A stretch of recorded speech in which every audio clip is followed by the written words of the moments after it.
You're listening to the AfterBuzz TV network. Now, the largest new media platform on the web and your #1 source for after-show entertainment. Very good, Gene Johnson.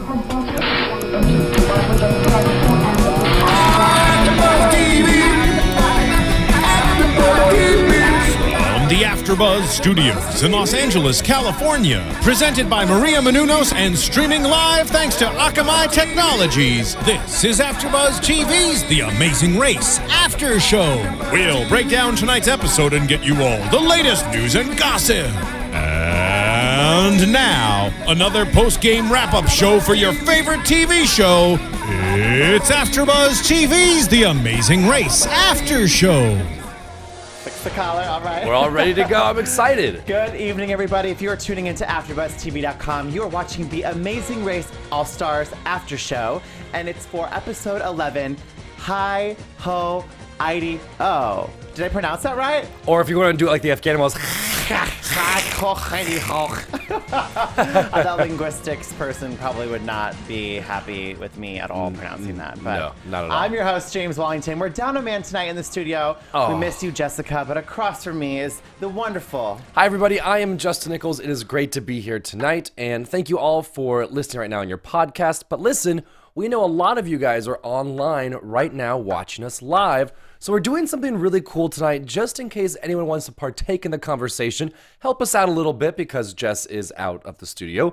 So we thought it'd be fun that if once again you're watching live right now, this is Monday night at 8 o'clock, you can actually call into our studio here and we're going to put you right onto the air. So our phone number here at AfterBuzz, if you're watching live, is 424-253-0504. So once again, 424-253-0504. So if you want to kind of be Jess for a few minutes and give us your opinion on last night's episode of The Amazing Race, we would love to hear it. Other than that, though, we're happy to be here, and we will take over the reins with Jess. Yeah, we would definitely love to hear from you because all It'd be of fun. you are so vocal on our YouTube and Twitter. our Twitter. So Yeah. call in. That'd be fun. Give us your live opinion. That'd be great. But since Jessica's not here, though, Okay. people might be surprised by how much love I show on the country singers tonight. It might be enough love for the both of us. Wow.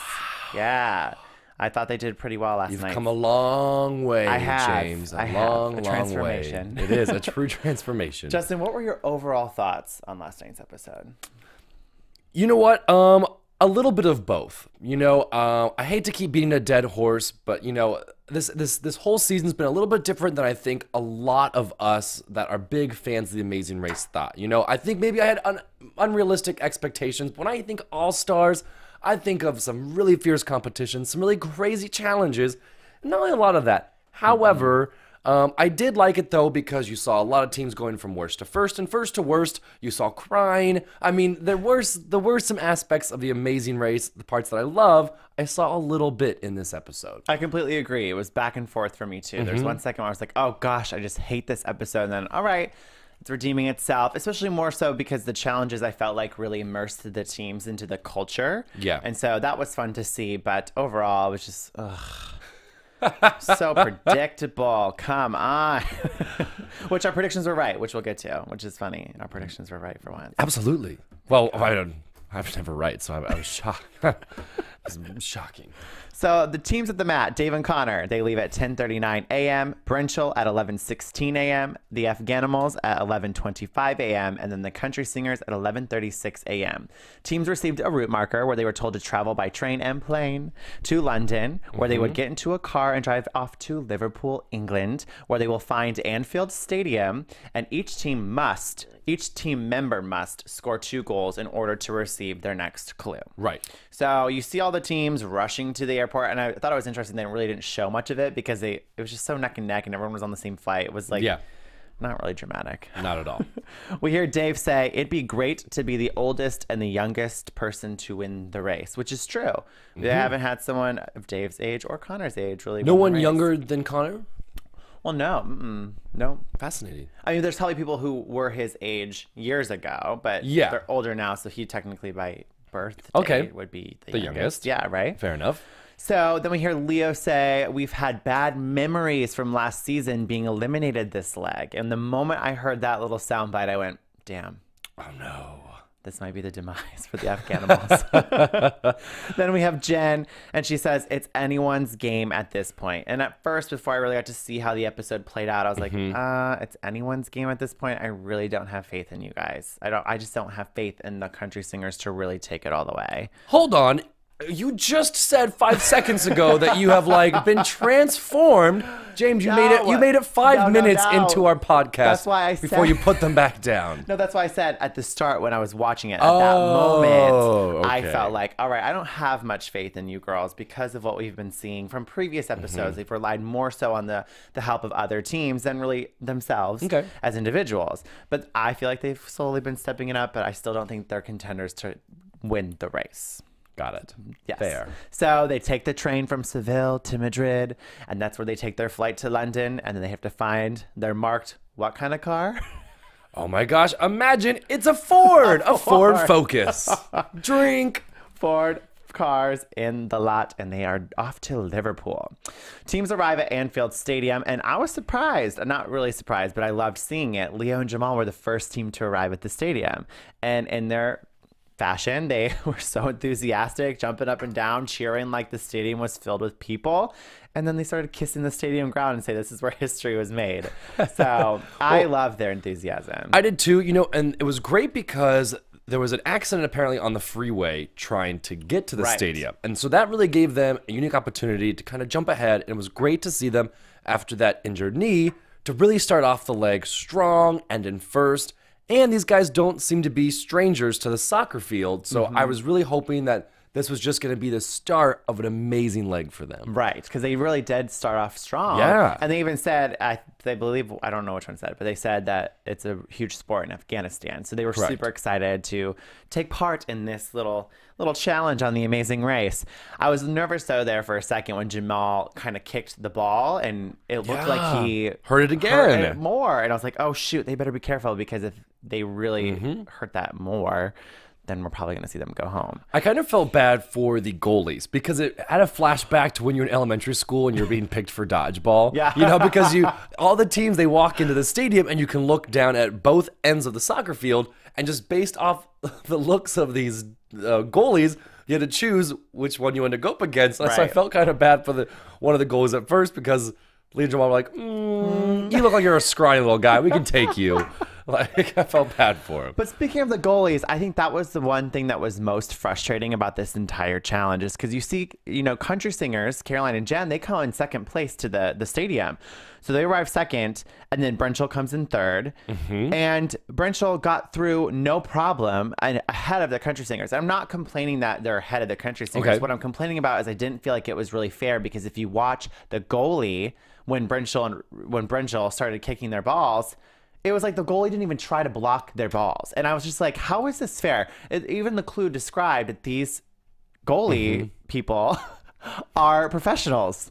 Yeah. And I just feel like they weren't even trying. No, I have in my notes too, I go, goalkeeper is suspicious. Only because, and it could just be the editing. We never know. True. We weren't there.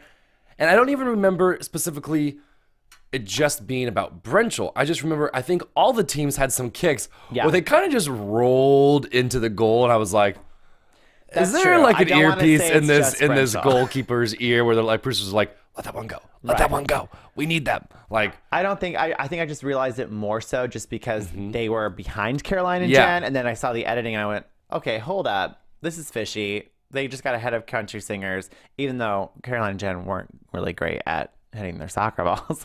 But you're right. There were a lot of instances with every team where the ball would just kind of roll into the goal. And I'm like, how is this exciting? Like if I'm up against a professional goalie, it's tough. I want to be challenged. I want to really put up a competition for that. So the goalie was just a little frustrating. I think they slacked on their job. Not enough craft services, probably.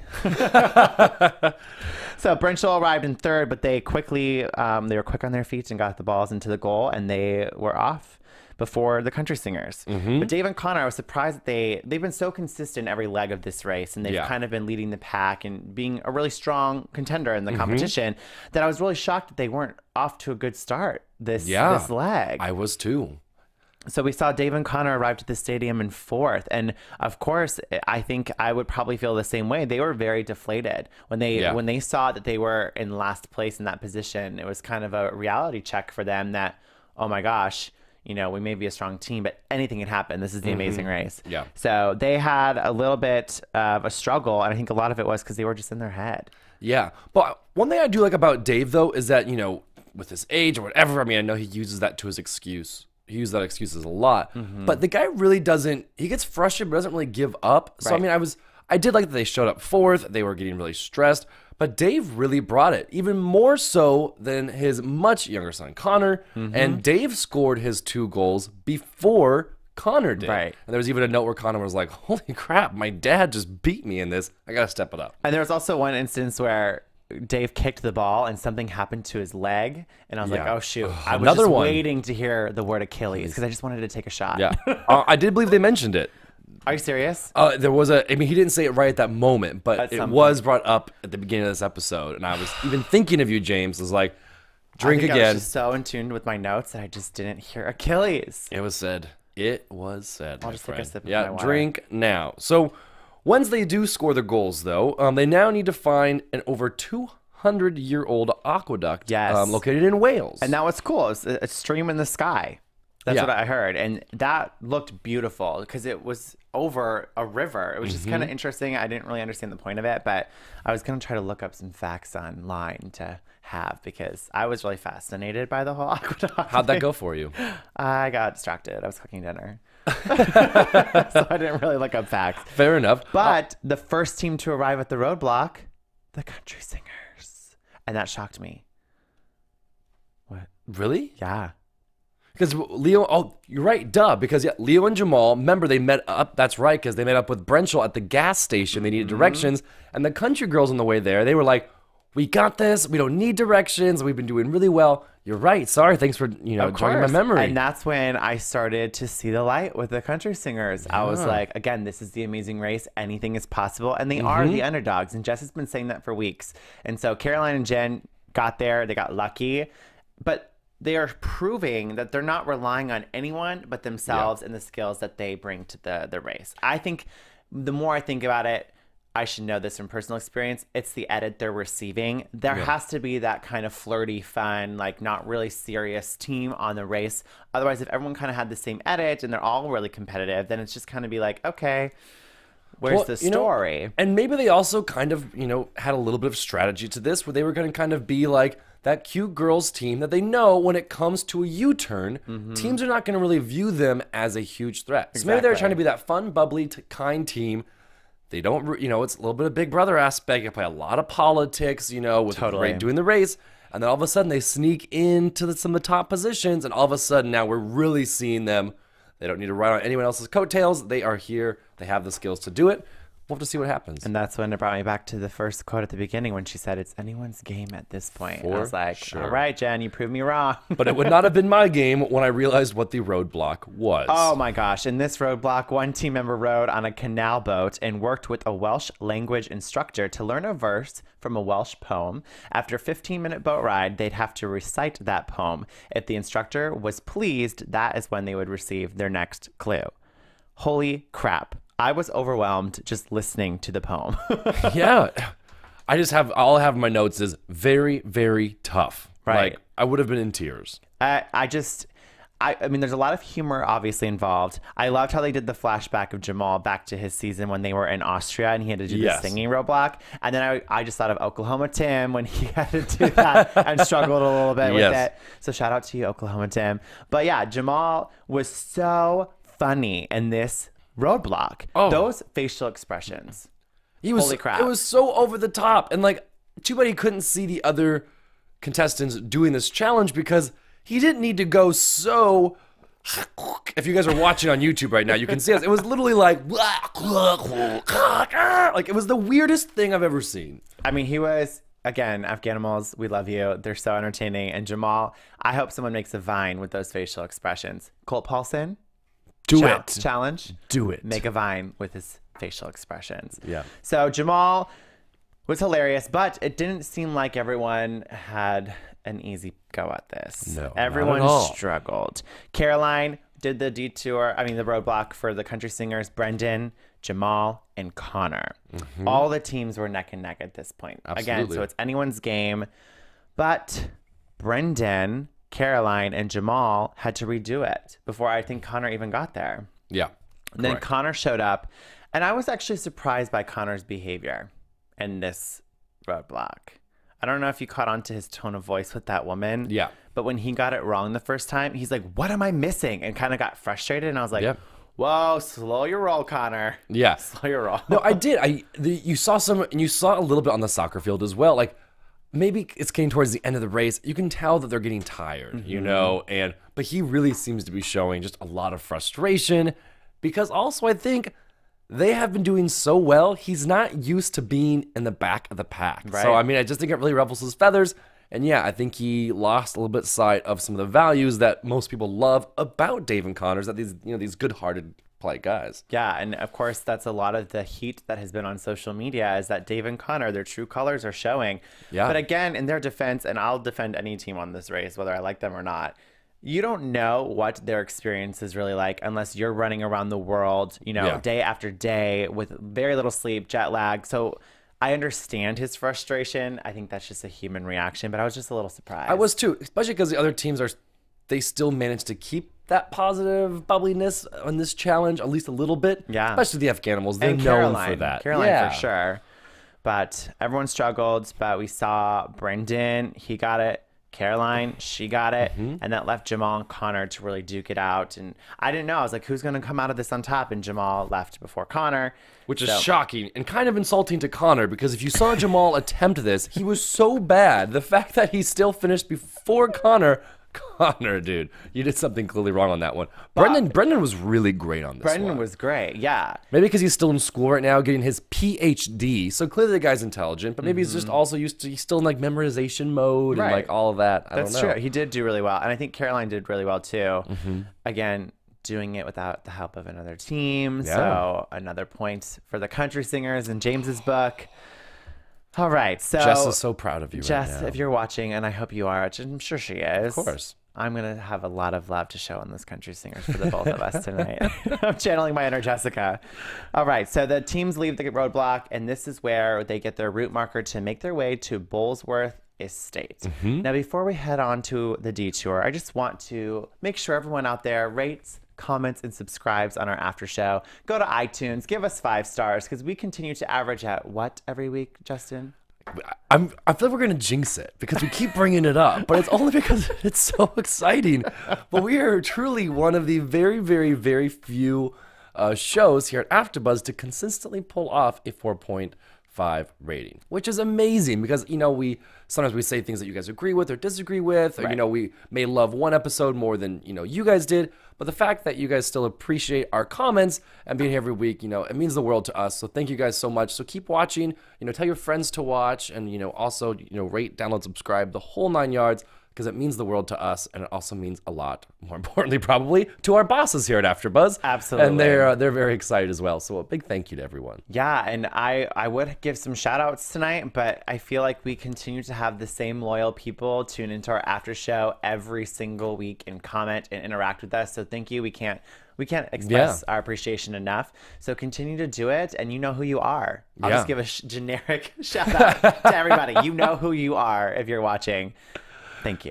Now that baseball games are over, they can walk. Shannon, we'll give Shannon Snowmets on Twitter at Snowmets. We'll give you a shout out because you always tune in. And I think you watch live every week, and you always are so positive about what we do here as hosts for the Amazing Race After Show. So thank you for your support. And people on YouTube this week were really, really on it with giving us their predictions. Totally. Did you notice that? Everyone's getting on top of those I predictions. really like that. That's kind of becoming a YouTube thing now where we kind of all challenge each other to see who's going to be like spot on. For instance, like the Dutch professor this week, he had the exact order with comments about why he chose that order on YouTube. And I mean, the person nailed it. So well done, Dutch professor. Like, killed it. My favorite was Big Aragon. He had the right order, just reverse it. Maybe that's what they meant. I just think, of course, that's what he meant. I mean, I know that, but I love that you love Leo and Jamal as well. But no, it was great. Everyone's comments were fantastic, and keep them up, everybody. They're great. Yes, keep it up. I mean, we only have one more episode to You bite your tongue. recap the finale, which we'll get to at the end. But this detour, teams had to either shoot it or boot it. And in Shoot It, teams participated in a clay pigeon shooting with a 12-gauge shotgun. And I love how that was kind of like a point of emphasis in what Phil was delivering in the clue. He's like, a 12-gauge shotgun. I was like, okay, Yeah. that's cool. Anyways, once they hit 16 clay pigeons, they'll get their clue. And Boot It, the teams had to participate in boot throwing, which I thought was very interesting. After picking up either a pair of a 9 or size 11 Wellington boot, they had to fill it with water and throw them along a course to the finish line in order to receive their next clue. Knowing what we know about both of these tasks, which one do you think you would have chose, Justin? You know what's funny? I would have done the boot it, because here's a random fact about me. As a kid, I was never allowed to even have like water guns. Wow. I know, my mother was crazy about guns.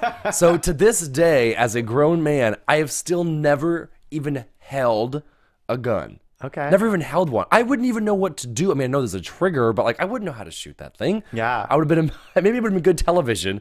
Maybe I should have done shoot it just so everyone could laugh at me. But no, I would have had to have truly done boot it. Totally. I think I would be in the same boat as you, but I have held a gun myself, and it was a shotgun. I did it like 2 months ago for the first time ever, and it was. Did you kill anything? No, we shot clay discs. Okay. But still, like, it was such an adrenaline rush, but it is no easy walk in the park to shoot one of those discs flying through the air. So I definitely would have done boot it. Plus, I feel like boot it is such a, like, cultural thing that it would have been fun. Is it? But like, who does that in their spare time? Who just fills a boot up with water and throws it across the field? But I wonder if even people in this region of the world even knew what boot it was. Like, was some of the producers like scanned through records and found that one person once 200 years ago did it. Like, this will be the new cultural task. By the way, we know Ford Focus is clearly a sponsor. The other sponsor of this episode was the Wellington Boots or Downton Abbey. Oh, yes. Because every single team that walked up there, they all said the exact same show. Is this Downton Abbey? Which happens to air on PBS at 8 p.m. Like, I was just waiting for that next line because it seemed like that was definitely a sponsor of this challenge. I think every team mentioned that at some point. I was like, oh, I've never seen it, but I know what you're talking about. So, Shoot It, Dave and Connor, country singers, and the Afghanimals. The only team to attempt Boot It was Brenchel.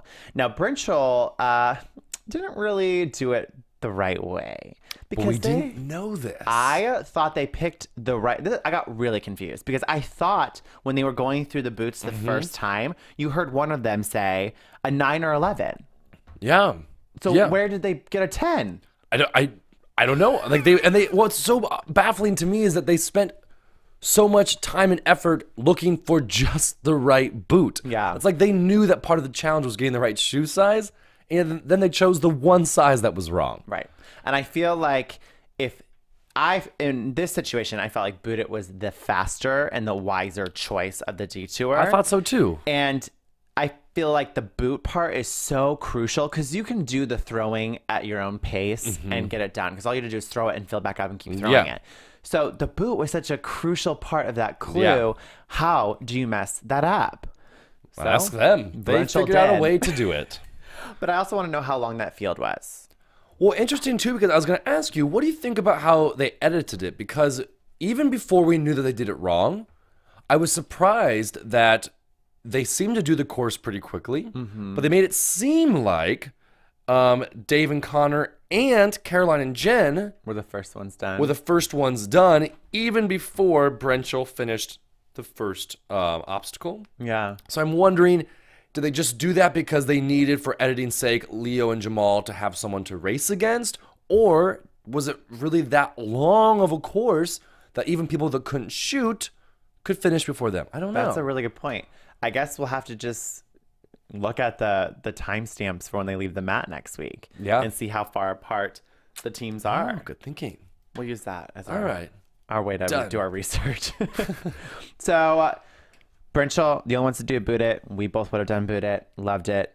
The Shoot It part, I would be so frustrated not hitting a clay disc. And I was shocked and so thrilled how well the country singers did in this detour. Yeah, as they said, Little Miss Annie Oakley over there. Like, They Caroline killed it. was amazing. So, and I was just waiting. I was just waiting for them to ask Dave and Connor for help or something. I was like, okay, what's the catch? What's going to happen here? But nope, they held their own and they kicked some butt. And I don't remember who exactly it was, but didn't they say that one of the country girls was related to some, like, you know, It big... was John Wayne and Dave Boone. Yeah, right, so it's Daniel in their, Boone. it's Daniel Boone. in their blood. They got this. Yeah. So they did great. Dave and Connor did great. And then they leave the detour. And then going back to Brenchel and seeing the editing of now it's Afghanimals versus Brenchel for that final spot in the top 3. Brenchel starts having a meltdown. For the first time this season, we see Rachel put on the waterworks. She's whining about making a mistake. That's the Rachel that we know. God, I've been missing that meltdown terribly. And Brendan, I was shocked when he was just like, stop crying, you messed up. And I was like, we've seen Brendan for weeks. Remember how last week during the we were ragging on being like, it's okay, boo-boo. Yeah. And this week it was complete 180, and he was completely putting her down and making her feel even worse about herself, telling her to stop crying. You messed up. Ain't nobody got time for that. James, No. come on. You got to stop crying and get back to the challenge. Exactly. So Brendan, I was a little shocked by that.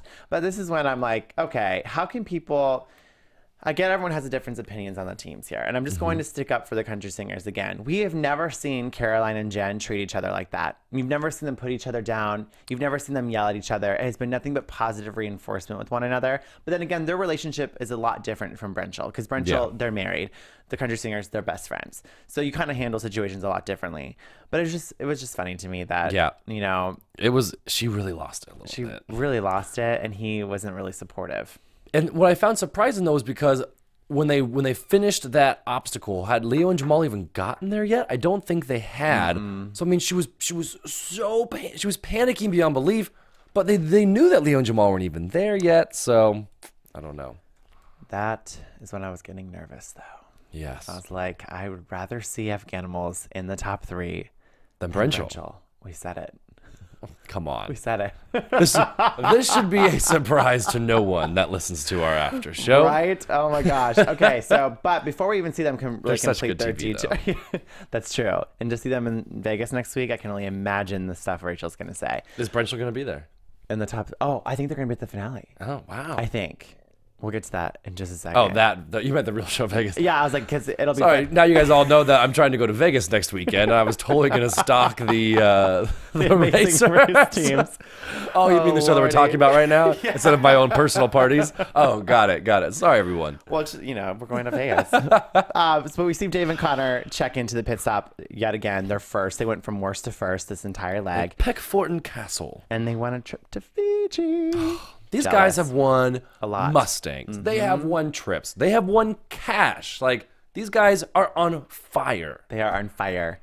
And then we see the country singers in a close second. Very close second. And I love how they always say, they always steal our first place. I'm like, I noticed that too. I was like, girls, I don't think people have stolen first place that many times from you, if at all. And last time I checked, they let you get on the map before them and get second 1 week.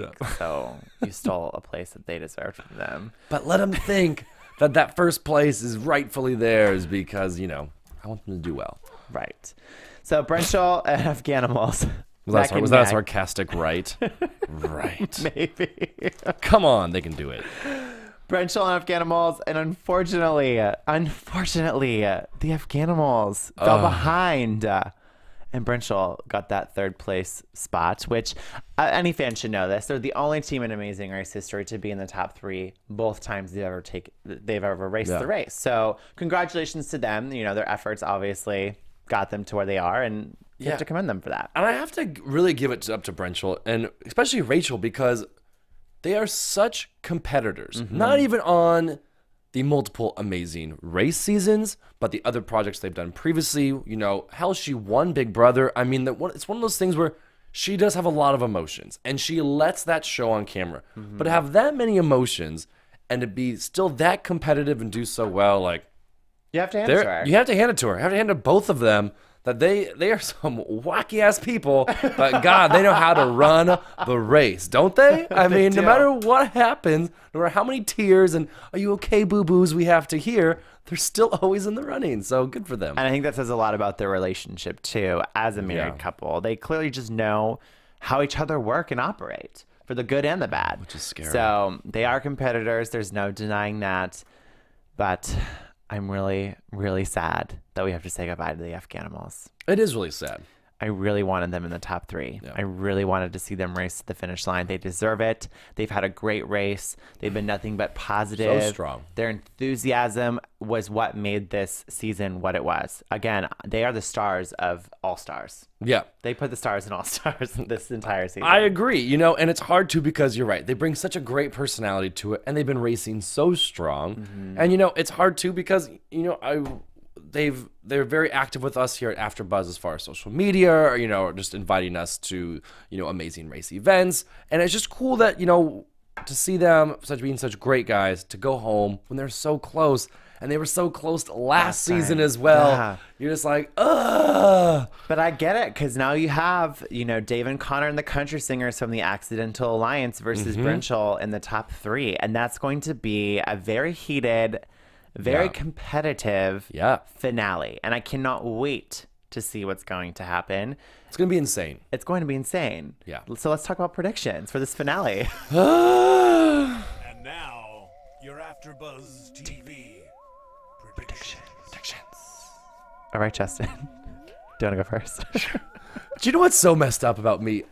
We've done so many AfterBuzzes, and I still am always shocked when it comes to prediction time. And every time I'm like, oh crap, I have not really thought about what's going to happen next. What's wrong with me? I'm bummed. I really wanted to print out like statistics of this entire race to see who's done consistently the best, what their average placement was from the whole entire season, to really kind of analyze the 3 teams we have in our finale. That would put your fan level of Amazing Race to a whole new creepy level, but that would have been awesome to see. It's because I was busy. I went to Texas for 5 days. Darn it, James. Sorry. Trying to have a social life outside of Amazing Race? That is crazy. All right, well, here's the thing. I'm very excited because they're going to be teaming up with David Copperfield next week in Las Vegas.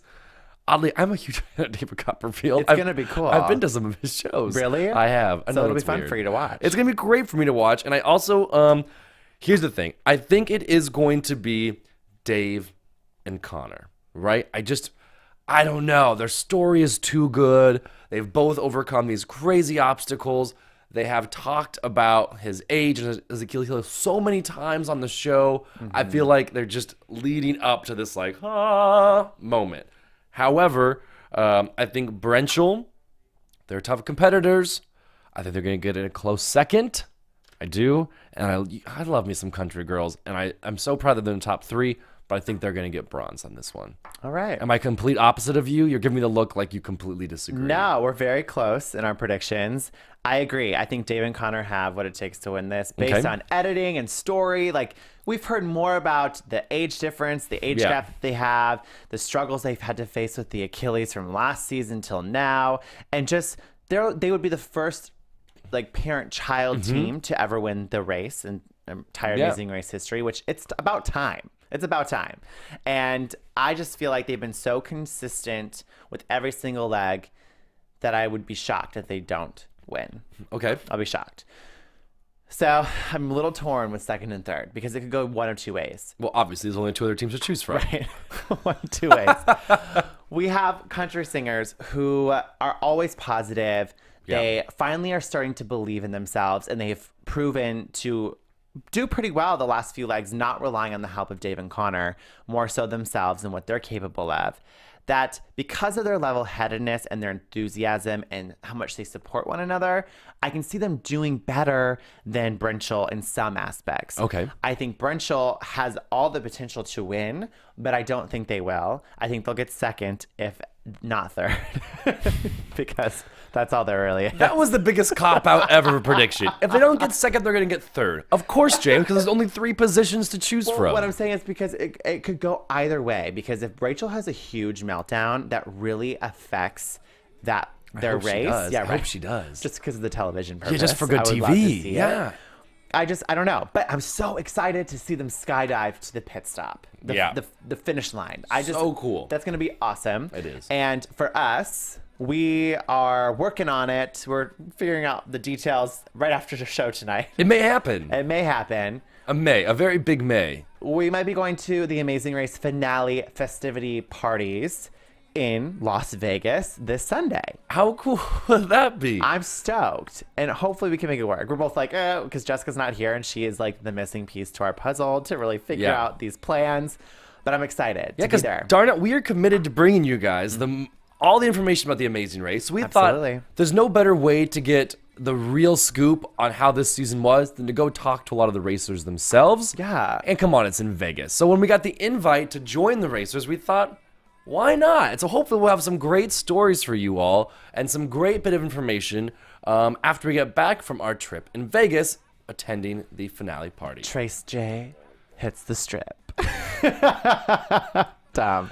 Okay. I promise you, James is the only one that calls us Trace J, or the only one that calls us that in Vegas in front of people. And actually, if we end up going to Vegas, I want you to put in the comments below other things we can add to our drinking game list. We've talked about the Achilles. We talked about Ford Focus. How many times Jessica mentions the country singers. Give us other things to add to our fun drinking game. Since we're going to Vegas, we might as well have some drinking games lined up. Yeah. Justin, where can they find you on social media? You guys have been doing great, by the way. Thanks for following me and interacting with me. You can find me on almost all the social media websites at Justin J. Nichols, Nichols. And I'm James Wallington. You can find me on Twitter at James Wallington and on Instagram at Mr. James Wally. And I believe we have this new podcast survey for AfterBuzz TV, which might be in the description below. We really would appreciate your feedback here at AfterBuzz because we want to know what we can do better. We want to know what more we can incorporate to make our shows the best content on the internet. So please give us your feedback. That'd be great. Until next week, have a good one. Bye, everybody. From executive producers Maria Menounos, Kevin Undergaro, Phil Svitek, and the entire AfterBuzz TV staff, we would like to thank you for listening to the AfterBuzz TV network. To watch or listen to other after shows and post comments or questions, be sure to visit AfterBuzzTV.com. I'm Sir Richard Wentworth, and this has been a presentation of AfterBuzz TV. Buzz you later. The views expressed herein are those of the hosts only and do not necessarily reflect the views of AfterBuzz TV or its owners or principals.